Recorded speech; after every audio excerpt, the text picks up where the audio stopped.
So good, dude. I have a coffee problem. Since I got sober, coffee is my thing. And like, I loved coffee before, but now...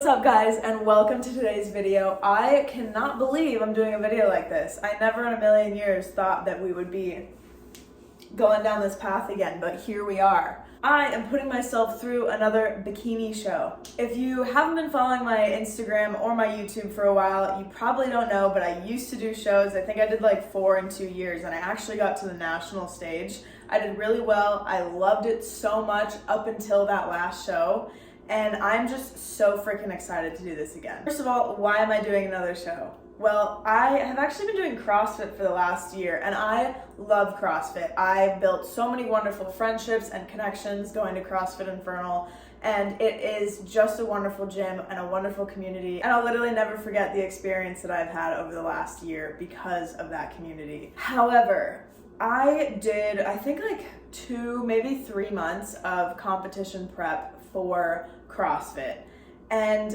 I just wasn't really feeling it, dude. I really enjoy CrossFit because of the community vibe, and when you train to be competitive in CrossFit, it's like a solo thing. So after like 2 months, I was like, damn it, dude, I don't like this. I was going to like open gym at like 2 in the afternoon. Nobody was there. I was the only one, and it just wasn't something that really sparked my interest as much as I thought it would.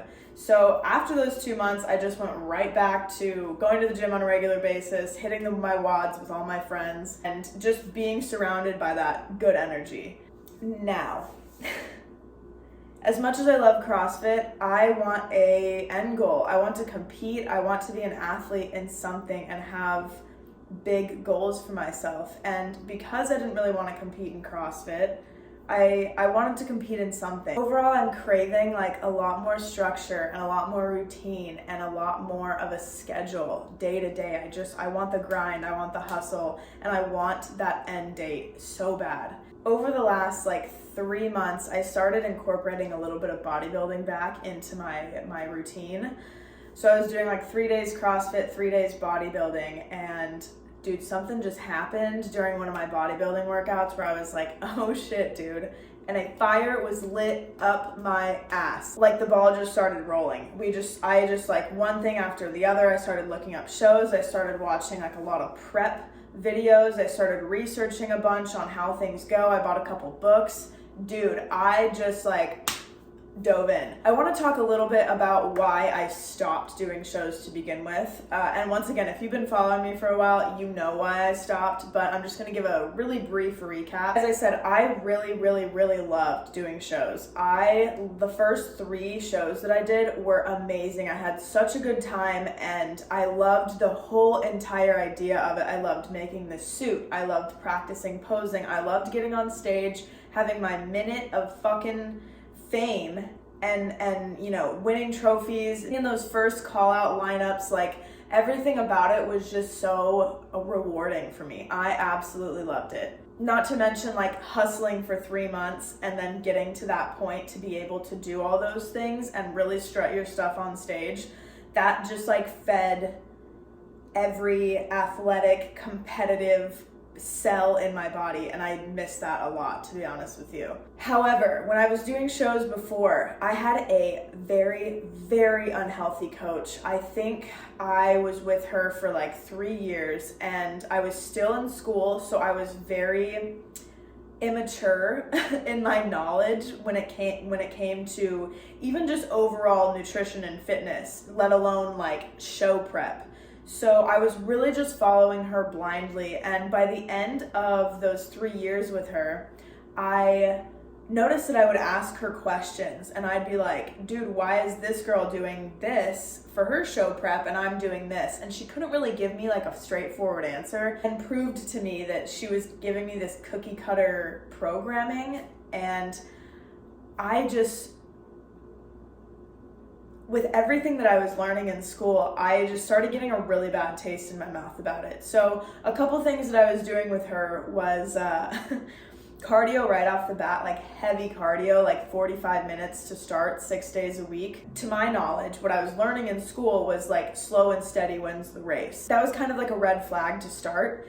And not to mention, by like the second month, she already had me down at like 900 calories, dude. I was eating 900 calories for like 40 days, and then even less like that last week of prep. And I was watching these girls who were like tiny, weighed less than I did, eating like 1,500, 1,600 calories during their last week, and I'm sitting here miserable, so hungry, so depleted. Literally, my brain power is at zero. I was a walking zombie, and I couldn't get a straight answer as to why I was eating so little and all these girls were eating so much when I weighed more, had more muscle, because I'm pretty muscular even then I was pretty muscular for bikini competitions.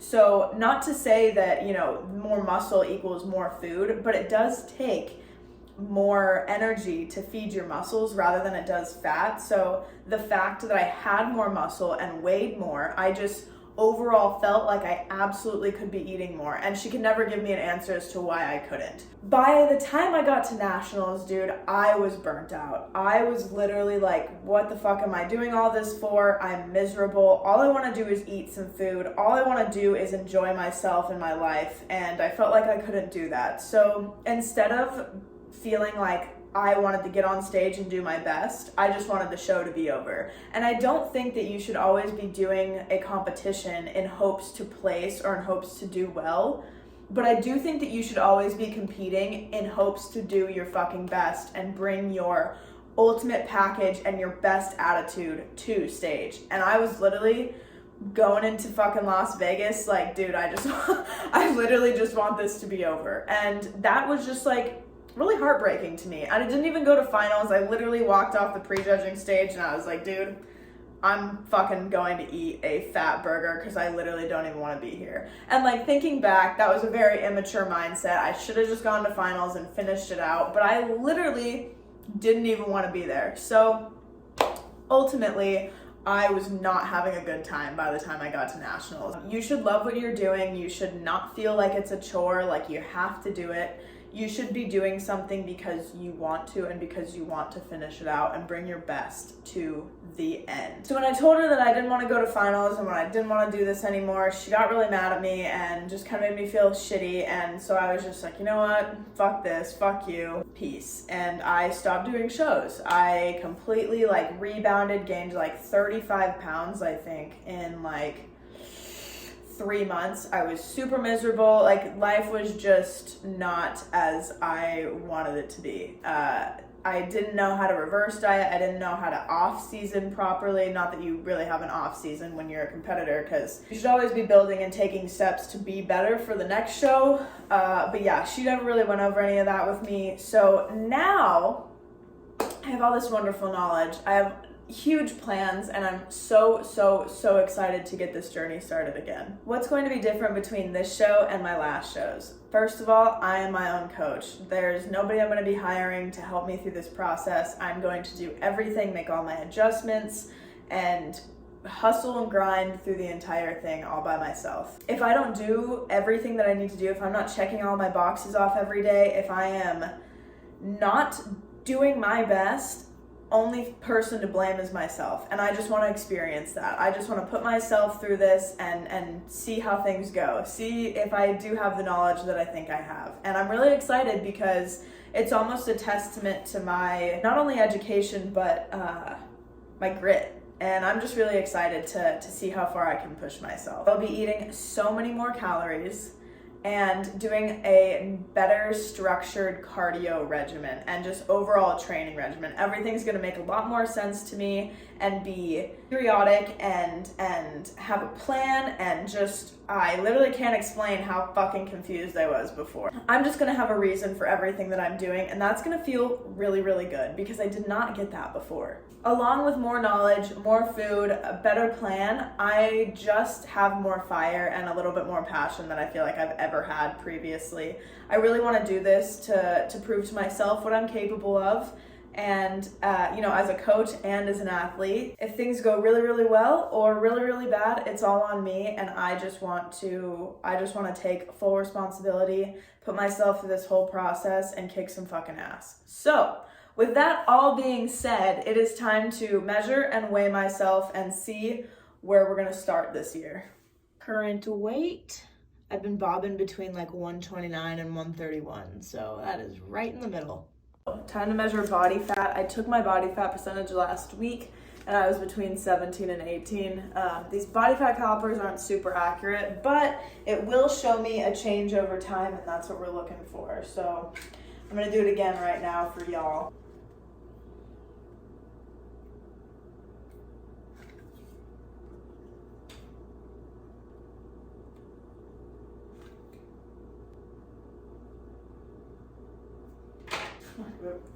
Not gonna be able to get to my leg in these pants. Damn it.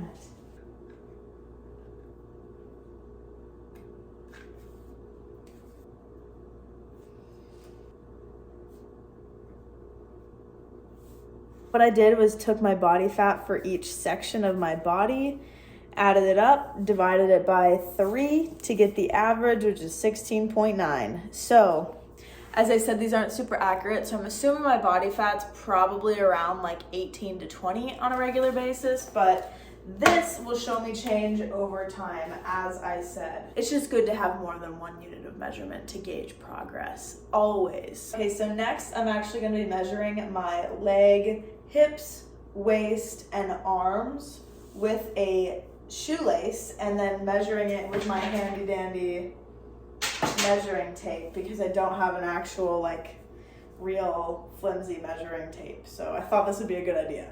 Measuring the thickest part of my leg, 22.5 inches. Next we're gonna measure my glutes, the actual diameter. This probably isn't the shorts to do it in, but I'm gonna pull it a little tight. Thickest part of my butt, 37.5. Woo, oh shit. That's some glutage right there, dude. So next we're gonna measure my waist, and I usually do a relaxed waist measurement and then a flexed waist measurement just to get a better, more accurate representation of where I'm at. Okay, so relaxed, 28.5, and then flexed, 26.75. Technical difficulties. Get over here, dude. Not like that, not like that. Relaxed. My biceps. Ooh, 11.5, baby. I'm trying to relax my lats so I can get an accurate measurement here. Chest is 33.5. Alrighty. I'm gonna get an actual measuring tape, so next time we measure, it'll be a little bit more accurate. But that's a good starting point, and I'm really excited to see what we can do, dude.